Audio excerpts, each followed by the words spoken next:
So eto na nga po mga sir, Gilas update po tayo, no? Pero bago po tayo magsimula, hihiling lamang po ako ng isang like and subscribe, and pahit na rin po sir, no, ng notification bell para update po kayo sa ating mga daily Gilas updates. So nandito na nga po tayo, no? Finals na at magsisimula na nga po ang Game 7 ng Gilas Pilipinas kontra nga po sa kupunan ng Jordan. Parang rematch po ito at talagang dito talaga masusubukan, no, ang tunay na galing ng Gilas Pilipinas. So kahapon, konting recap lamang po tayo. Ang ganda na naging Game 5, no, or Game 6 ng Gilas Pilipinas. Talagang very intense and very crucial po yun, lalo na po yung pang 4th quarter ng game.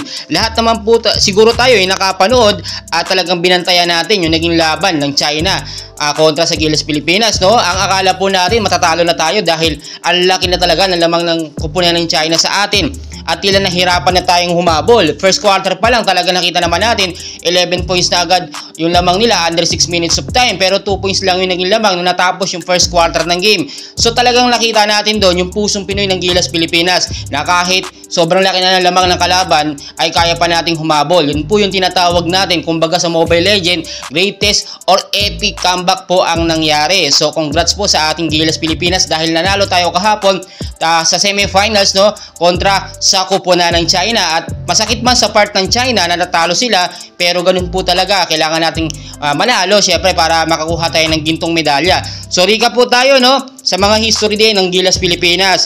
Nakakuha po tayo, sa mga hindi pa nakakaalam, no, i-explain ko lamang po. Huli po tayo nagkaroon ng gold medal since 1962 pa.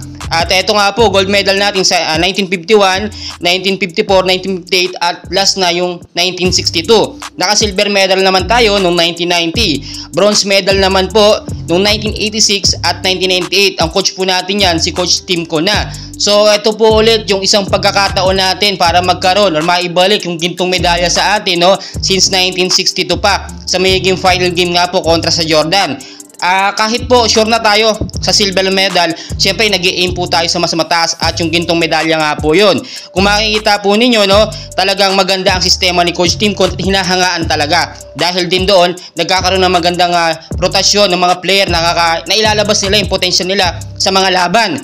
So yung naging laban nga po ng Gilas Pilipinas at sa Jordan, nakita nyo naman, no, siguro napanood din po ninyo.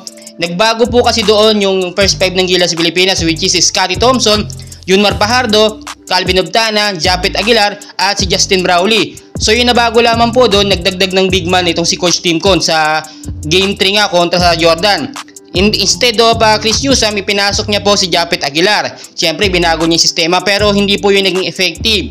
Talagang nakita naman natin, simula pa lang nung first quarter ng game ay talagang medyo lamang na 3 points na agad yung nailamang sa atin ng kupunan ng Jordan noon. So nakita naman natin hindi naman din ganoon talaga tambak ang Gilas Pilipinas pagdating ng first quarter ng game. Pero pagdating naman ng second quarter ng game, medyo lumamang na. Lumaki na yung lamang ng kupunan ng Jordan, which is ang score nga 42-29, no? Ang laki na ng lamang, no? Talagang bumagsak na tayo doon at sa pagtatapos naman po ng third quarter ay naibaba nga po sa 7 ng Gilas Pilipinas ang kalamangan ng Jordan, no, which is naging 7 points na lang ang lamang. Sa mga nakapanood po, siguro alam po ninyo yun, nagkakaroon lamang po tayo ng kaunting recap dito, no? So yung magiging laban nga po ng Gilas Pilipinas kontra sa Jordan ay tila mas magiging exciting ito.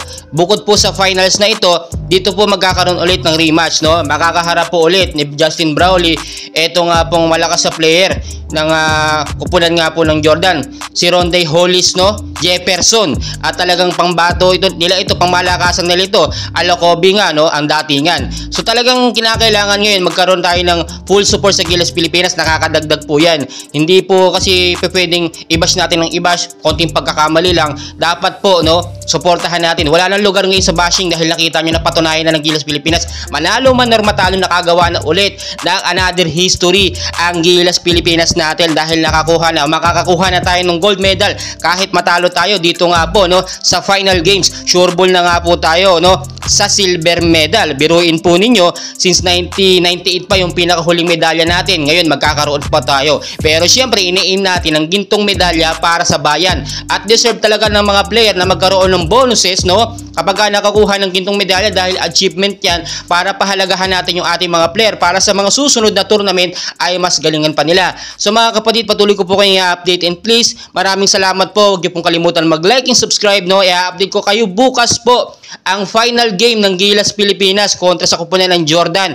Alas 8 po ng gabi. So sama-sama tayong manood at suportahan ng Gilas Pilipinas. Maraming salamat.